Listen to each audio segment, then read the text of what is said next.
On se donne un top quand même, genre 1, 2, 3, nous sommes synesthètes.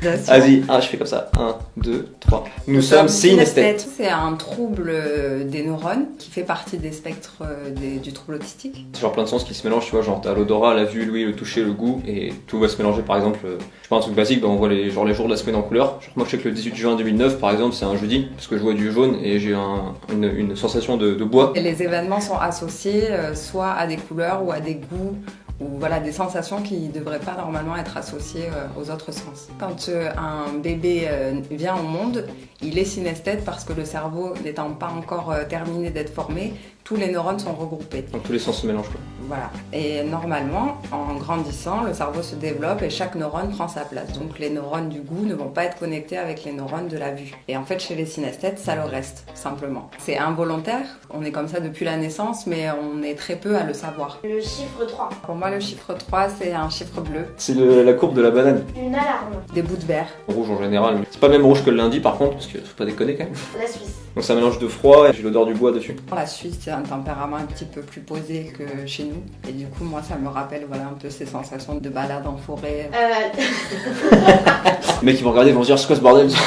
Au niveau des dates par exemple, je prends le cas des chiffres, du nombre pi par exemple. Je sais que pi c'est 3,14 mais l'enchaînement fait que c'est 1, 4, 1, 5, 9, 2, 6, 5, 3, 5, 8, 9, 7, 9, 3, 2, 3, 8. En fait c'est pas des chiffres, moi dans mon cas que je vois par exemple, c'est un enchaînement de paysages, de sons, de bruits, de couleurs et de genre le 684 qui apparaît à un moment, c'est le bruit de la foudre en fait, qui tombe sur un rocher quoi. Vas-y enchaîne. Dans notre tête, nous, les jours, par exemple, les jours de la semaine, les chiffres aussi sont en couleur. Moi, j'ai les mois aussi qui sont en couleur, donc dans ma tête, ils vont toujours être positionnés au même endroit, à peu près par là, et toujours de la même couleur. C'est un moyen mémotechnique de se souvenir des choses, de faire le lien entre certaines choses, parce qu'on a des couleurs qui sont posées dessus. On a un jour orange, tout va bien quoi. Moi, je suis en jour blanc, mais... Quelques petits désaccords parfois quand même. Sur les couleurs du coup. Mais c'est important parce que si moi je suis en jour blanc et que toi tu es en orange, je pense pas qu'on puisse avoir la même émotion de cette journée.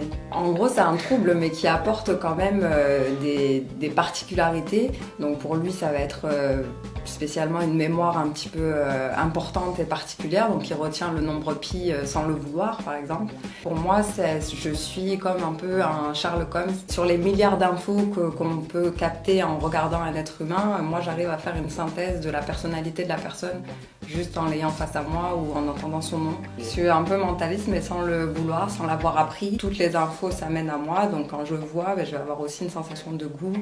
Je vais avoir des sons, je vais avoir des sensations de toucher qui vont, moi, dans mon cerveau, me rapporter d'autres informations que je connais déjà, certainement. Donc je m'en sers dans le cadre de mon travail, je suis thérapeute, donc forcément pour moi c'est plus facile de décrypter les gens, de leur proposer des solutions adaptées à leur personnalité. Elle va choper des infos et elle peut pas le savoir en fait. C'est pas possible qu'elle le sache, genre même influent sur Facebook dans tes 10 dernières années, tu peux pas trouver ce truc là, tu vois. Moi dans le domaine de l'humour ou de l'ingénierie, en fait, quand je vais écrire des vannes ou quoi que ce soit, je fais toujours par rapport à la couleur des mots que je vais avoir ou la sensation du mot en fait, tu vois. Je me dis ok, ça c'est un genre de velouté rouge, tu vois, ça m'amène directement à ce truc là et après je crée une vanne, tu vois, qui est plus ou moins bonne au départ et en la retravaillant du coup ça fait les trucs. Donc ouais, je pense dans la création ça sert beaucoup parce que vu que le cerveau s'arrête jamais en fait. C'est important pour un synesthète de pouvoir créer.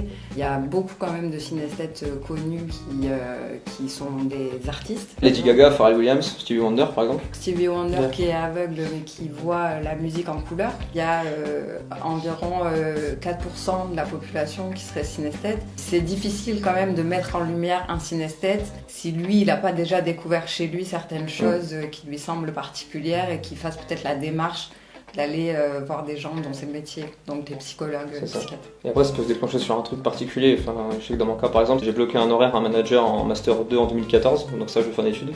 L'horaire c'était 14h15, donc 1, 4, 1, 5, et là j'ai 9, 2, 6, 5, 3, 5 qui est venu et je me suis dit chelou au départ. Et après j'ai vu que c'était les décimales de pi que j'avais apprises en 2008 en fait. Voilà, il y a quand même... Mec sort ça normal en plus. Il y a quand même un moment où il se passe un truc bizarre, quoi. Ouais, il y a un moment où et après on pose un peu, mais je pense que n'importe quel être humain a envie de se trouver et de se comprendre. Et si vous avez quelque chose à dire à quelqu'un qui regarde la vidéo et qui se dit « Moi j'ai ça depuis 100 ans et je savais pas ». Alors déjà si elle a 100 ans et qu'elle est sur les réseaux, il faut juste travailler dessus parce qu'il y a de plus en plus de contenu qui est créé, soit sur YouTube ou sur les réseaux de manière générale. Donc ouais, pas hésiter à chercher à se comprendre, je pense, de plus en plus. Ça peut être bien aussi de se rapprocher de nous. On peut échanger aussi entre synesthètes. On se contacte si vous voulez en savoir plus. Vive la République et vive la...